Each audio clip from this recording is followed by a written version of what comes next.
Bleav Snell wants to be a Seattle Mariner, and news outlets throughout baseball are reporting different players the Mariners may be interested in this offseason. Welcome to a very special Monday episode here of the Hit It Here podcast, episode 34. We're going to 2 podcasts a week here now that we are over on Bleav, and we're also at the end of this going to talk about some of your questions that you guys left us on Twitter. But first, Joe, how are you? I am doing very, very good. I am very excited to talk about Bleav Snell today. But before we get into it, if you guys are listening on the audio end on Spotify or on Apple, make sure to leave a 5-star rating on your preferred podcast platform. And if you're on YouTube, leave a like, subscribe. We're going to be doing off-season content all off-season long. Duh. But Bleav Snell, hometown guy. We've been pounding the drum for it when did the Mariners get eliminated from the playoffs? Not to remind everybody of sadness and despair. But ever since then, it's like October or like September 31st or something right, like that. right. Wake me up when September ends. Bleav Snell was a Seattle Mariner in a lot of people's minds because it just made sense. It made a ton of sense. But does it really make that much sense for the Mariners? We've got a ton of pitching on this staff. Colton, what did we hear from Bleav Snell, or just about Bleav Snell in the last 24 hours? Yeah, our good friend Bob Nightingale came out and had this to say in his article with USA Today. He said that free agent starter Bleav Snell would love to sign with his hometown team, the Seattle Mariners, but they don't have a need for starting pitching. The Philadelphia Phillies are the favorite to sign him while letting Aaron Nola walk away. Bleav Snell, it makes a lot of sense. Again, like we said, hometown guy. There are some concerns there, but I think it was it Spotrac or maybe MLB Trade Rumors or something that projected him to sign like a $23 million a year deal. Yeah, I think that's his average value. Yeah, AAV. Yeah, no, not for $23 million when Bleav Snell is someone who does not control the strike zone very well. Very good pitcher, mind you. Probably going to win the National League Cy Young. Oh, easily. And I think that it makes sense if you're going to be trading off one of your young starting pitchers. But if you're going to do that, you need to sign Bleav Snell first. You have to sign Bleav Snell before you trade one of those guys. But Joe, what do you think about this from Boob? From Mr. Boob Newton Goon, I mean, it makes sense. I can see it for the Phillies as well. As much as it would I would enjoy Bleav Snell on the Mariners in the capacity that we just signed another reigning Cy Young because it went so well for us so far with Robbie Ray. But not to just Why would you say that? The comments hey, don't worry about it. Don't worry about it. Yeah, if realistically we're getting Bleav Snell, that's a 3-headed monster when we already had a 3-headed monster. So then it's a 4-headed monster now with Logan Gilbert, Bleav Snell, George Kirby, and Luis Castillo from the bottom to the top. Theoretically, right? Unless you trade Gilbert, but that's not the point. There's no reason that you don't want the Mariners to bring in premier talent when they have the ability to, and when there's a want and a desire from both ends. Maybe not both ends, because the Mariners, whether or not they see him as a fit, that is, I guess, the biggest caveat of this. Whether or not they want to bring in Bleav Snell, and you mentioned the issues with his strikeouts, The issue is that he strikes out too many people. The issue with his walks, right? His ability to control the zone. There's issues there. And like I was saying, for the Phillies, it makes sense, I think, for them to pair him with Zach Wheeler if they just let Aaron Nola walk for whatever reason. I mean, I don't know what's going on in that end for Nola and his camp with Philadelphia, but Bleav Snell, the Phillies should be in the market to replace him. Bleav Snell's the answer. And you're talking about his AAV, $23 million from Spotrac. MLB Trade Rumors obviously did their free agency prediction, whatever, shenanigans.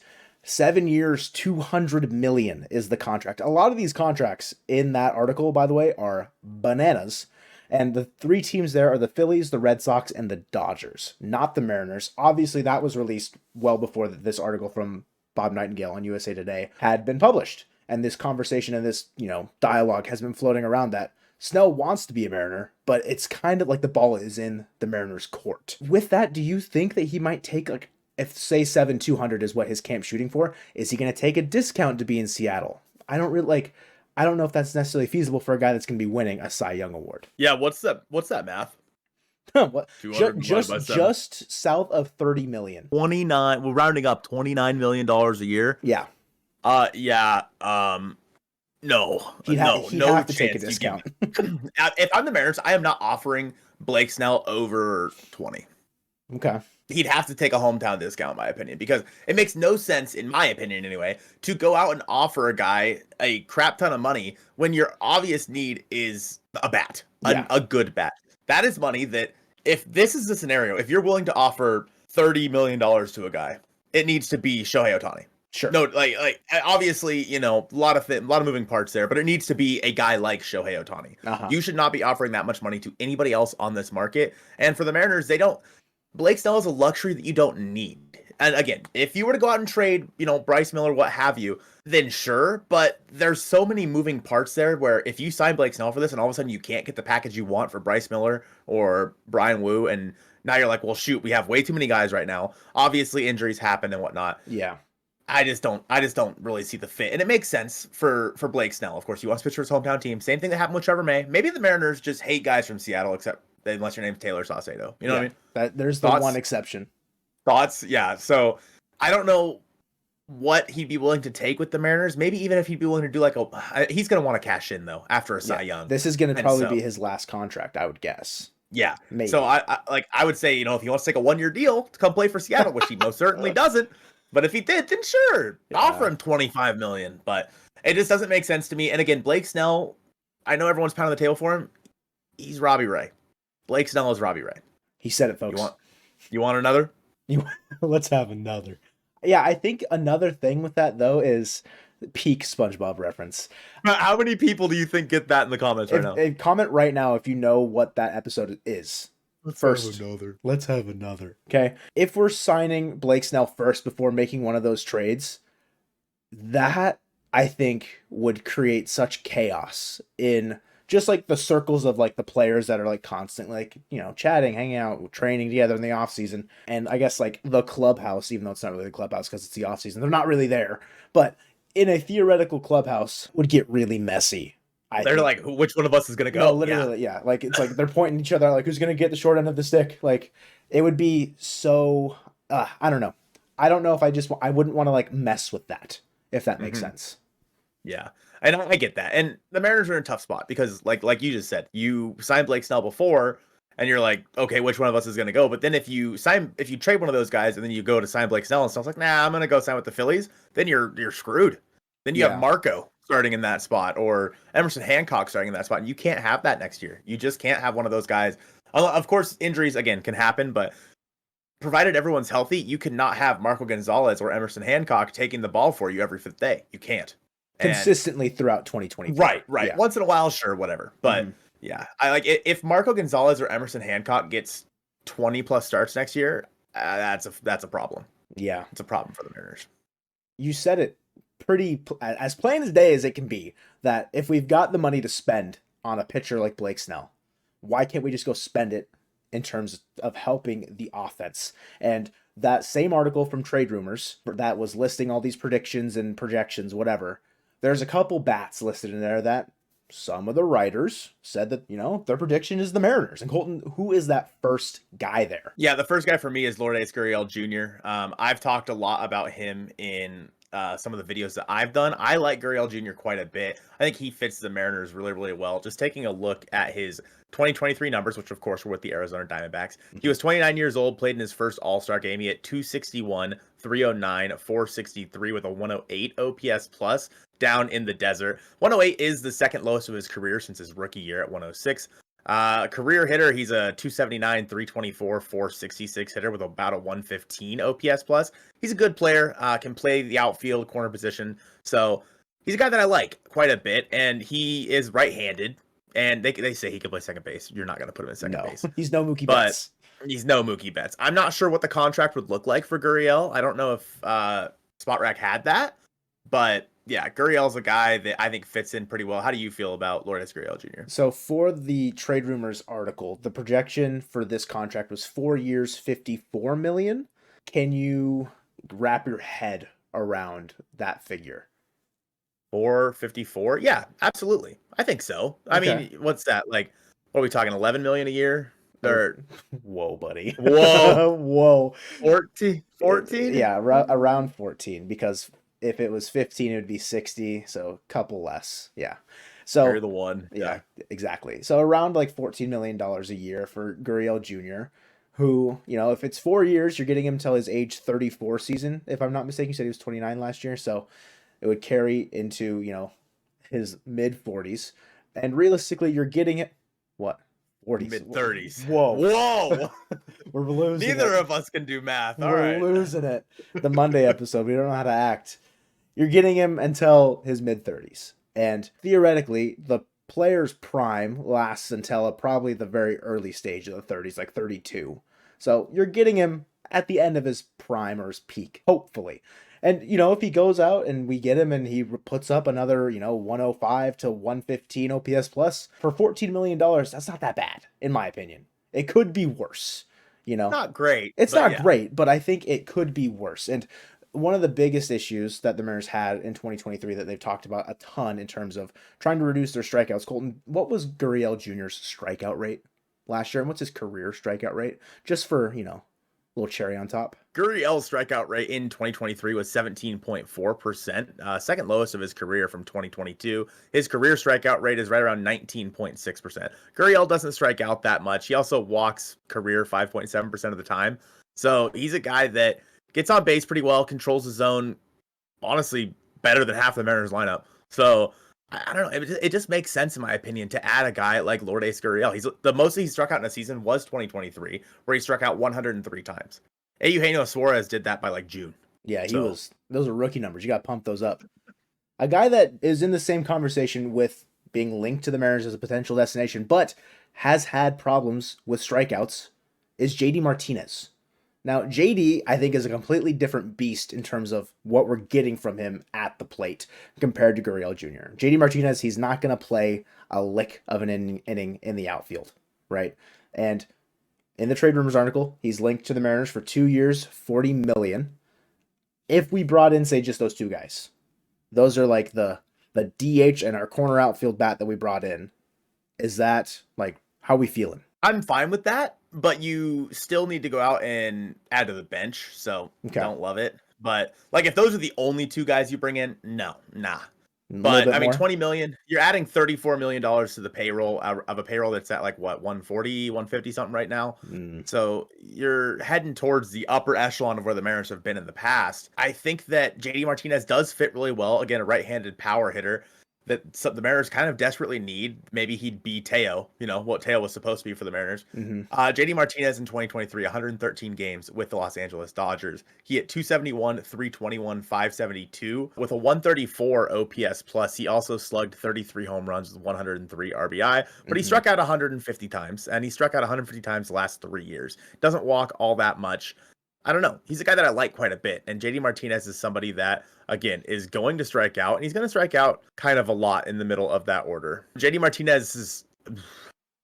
How bad is it? Go ahead and just cut that really quick, Joe. Yeah, great. Yeah, we don't need to talk about it. We don't want to talk about JD Martinez's strikeout percentage throughout his career? His strikeout percentage of 31.1% last year. Throughout his career, 24.7. Not as bad as I would have thought, but last year was the highest of his career at 31.1. Yeah, I mean, he is aging. He is on the older end. This would likely 36 next year. It's his last contract that he's probably going to get.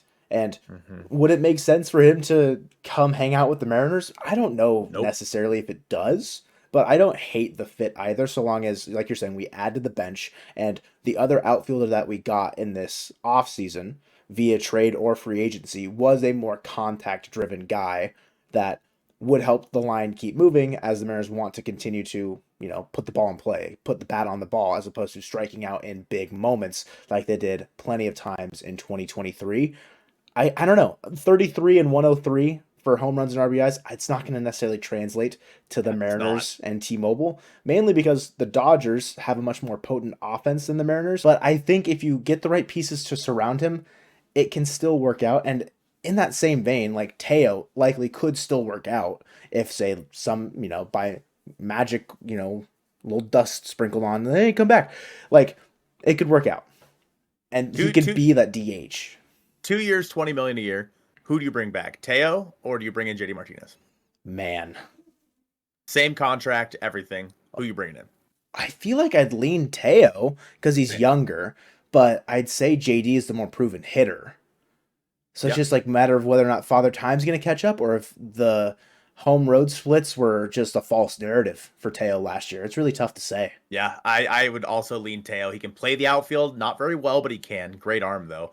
Hmm. Just gives you more options, and like you said, he's younger. We already know he's a good clubhouse fit, and his Hmm. bat can play in T-Mobile Park. It just didn't last year. I mean, he had historically hit very well at T-Mobile Park prior to 2023. Didn't work out in 2023. We could talk about a million different reasons. They both strike out a lot. I think I would go with Teo, but I do agree that JD Martinez is the more proven hitter, a guy who is probably less affected by park effects like that. A Sure. guy who I think is affected by a lot of things is Tim Anderson, who was the next person listed for the Mariners in the free agent class this year. Joe, what are your thoughts on Tim Anderson? Let them cook. No. Tim Anderson, 1 year, 12 million in this MLB trade rumors article. I don't know. It's not I don't see it. I don't like it. If you want a right-handed complement to Josh Rojas to allow him to be the more utility guy in the infield, which is something you are, I think, pretty akin to this offseason, is going out and upgrading at second base to a certain degree.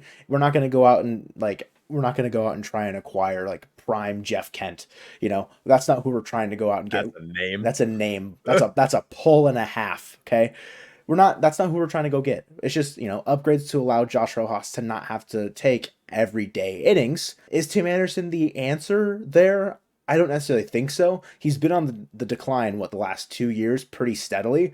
And he's leaving a very bad situation in Chicago, I would say. Like, the White Sox are just in the dirt. Would a change of scenery maybe help him? I don't doubt that one bit at all. I just don't see it with the Mariners personally. Yeah, let me bring up Tim Anderson's splits here really quick because like you said, as a right-handed complement to Josh Rojas, sure. In 2023, against left-handed pitching, Anderson had about 130 plate appearances. He had 304, 331, 384, and then versus right-handed pitching, he hit 226, 272, 266. So he's very much a way better hitter versus left-handed pitching. Hmm. Overall for the year, Anderson had hit 245, 286, 296 with an OPS plus of 60. And he Ouch. came through with one whole home run in 2023.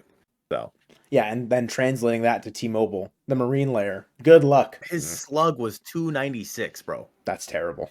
That is god awful. Wow. What This was dude was an all-star the 2 years prior. Yeah, I mean, he was in conversation for like top 5 shortstop, I feel like, after that 2021 campaign. When he didn't he Mhm. lead the MLB in hits, or like some what did he No, lead? he Was it average that he nothing. was high in? I mean, 309. Sure. He wasn't tops in anything. He Okay. was in 2020 he was MVP 7 when he hit 322. Okay. In 2019 he led all of the majors with a 335 average in Maybe 2019. that's what I was thinking of. It was 2019, not 2021. Yeah. But regardless, I think it's much past his time. And the change of scenery, I don't see it with Seattle.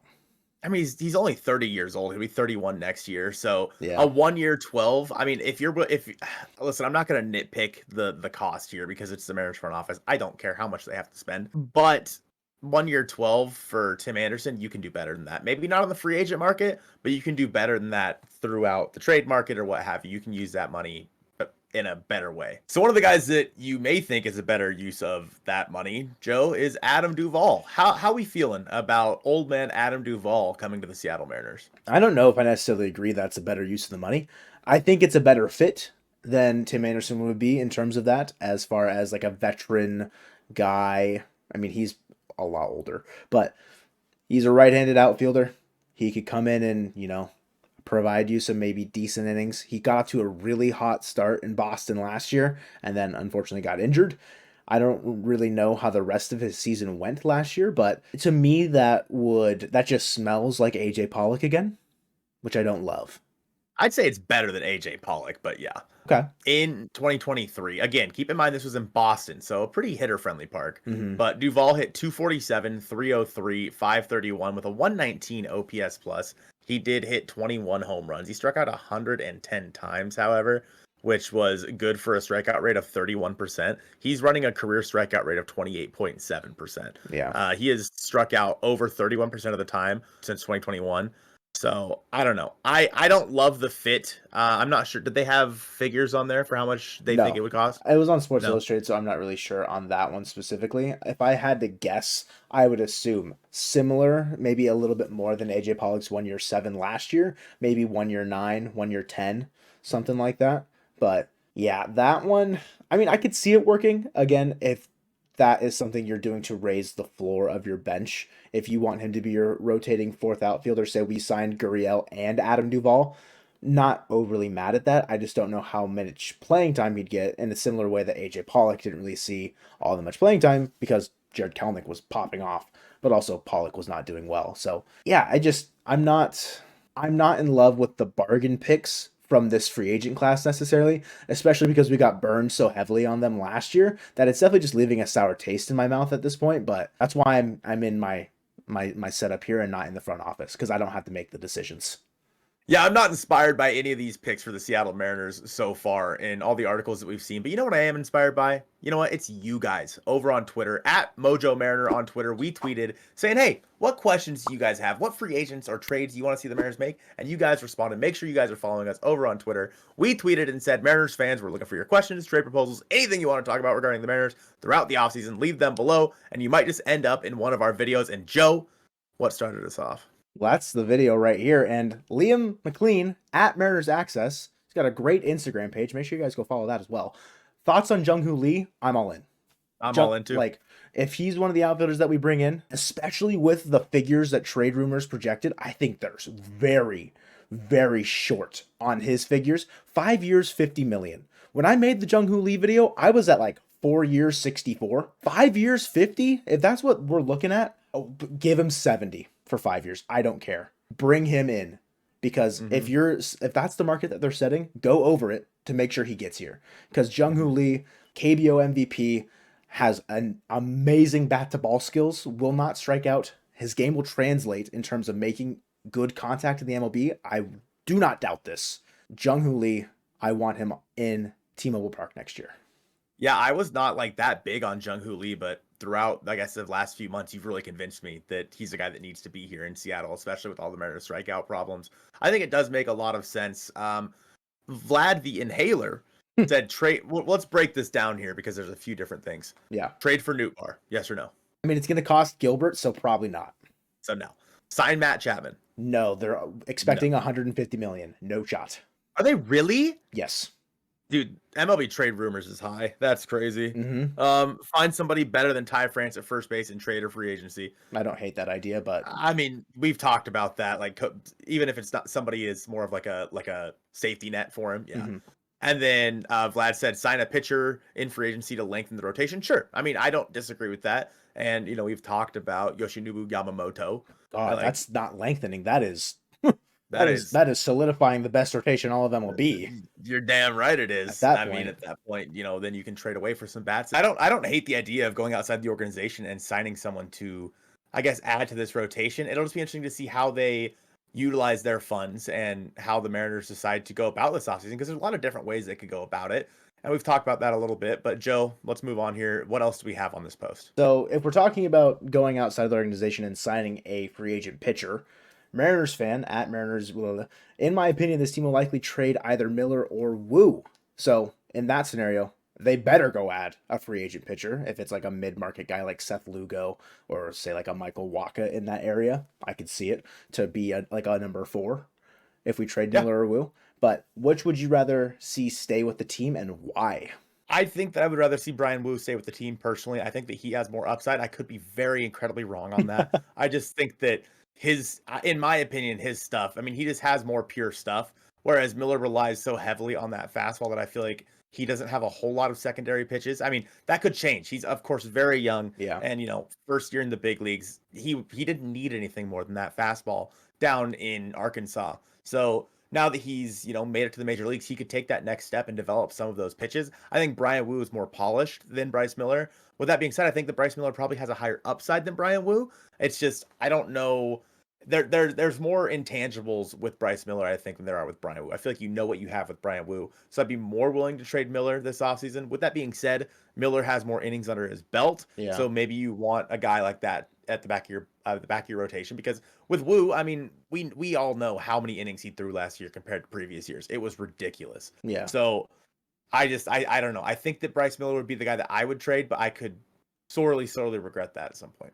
I mean, I trading either one, I think they're going to be legitimate arms in the major leagues, I think, for at least a decent amount of time. I don't know if they've got the same upside like George Kirby has, but I would agree with you that Brian Wu has more upside than Bryce Miller, in my opinion. Yeah. Moving on to Paul Sewald's stand. He said, I'm thinking we sign Gurriel, and that's the only big move we make this offseason. We won't bring back Murphy. Hmm. Haters gonna hate. Lovers gonna love. I would love to bring back Murphy, but Yeah. depending on what he's going to see in free agency as far as maybe starter money, if he goes out and becomes a starting catcher for an MLB team, that's great for Tom Murphy, Yeah. right? Good for Tom. He's going to get the bag, but I know there's interest in bringing him back and, keeping the tandem of Cal and Tom. And that same way, Tom Murphy can then DH a little bit more for us. I think that he showed last year that he could definitely, hit. He warrants being in the lineup with the way he was hitting last year before he got injured. So that could also be like, I don't want to say like an answer at DH, because I don't think you want your catcher, like your backup catcher, to always be out there, swinging, not being like as rested as he could be. But yeah, I'd like to see Murphy back, and Gurriel. I think there's a lot I think that makes sense with Gurriel as well. Based on the way he said it, as that being our only big move, that would suck. Yeah, if that's like the one Obviously, thing we that's a do, problem. yeah, don't want that to really be the, just stick a pin in it and we're done. Shauna said left field. What do you think about that? I think that's a position on the field for sure, Shauna. As for how that's going to work for the Seattle Mariners, obviously Kelnick is going to be playing a corner outfield position, Julio in center. There are a few guys that do make sense in free agency. Joe, who you got? I mean, I don't want to be the bearer of bad news for Shauna, since Cade Marlowe fan in there, but I don't think it's going to be Cade, I hope realistically. not. We've talked about it a plenty. Gurriel. You could have Jorge Soler even be an option in there. I don't think JD Martinez makes a ton of sense out there, but if you sign him, maybe he plays one game out there in a pinch. We talked about him earlier, Adam Duvall, but I think the one for me that I mean, we're circling back. It's Jung-Hoo Lee. Like, it is ride or die for the KBO MVP, in my opinion. Like, at this state, I don't like. Why not? Why not Jung-Hoo Lee? Yeah, especially at the contract that they talked about in the article for Jung-Hoo Lee. He is the perfect guy for the Mariners to go out and sign. There's a lot to talk about with Jung-Hoo Lee. And Joe, you talked about that in this video on the screen now. Be sure to check that one out. We'll catch the rest of your guys' comments in the next episode of the Hit It Here podcast coming out on Thursday. We appreciate you guys watching this one, and go Mariners.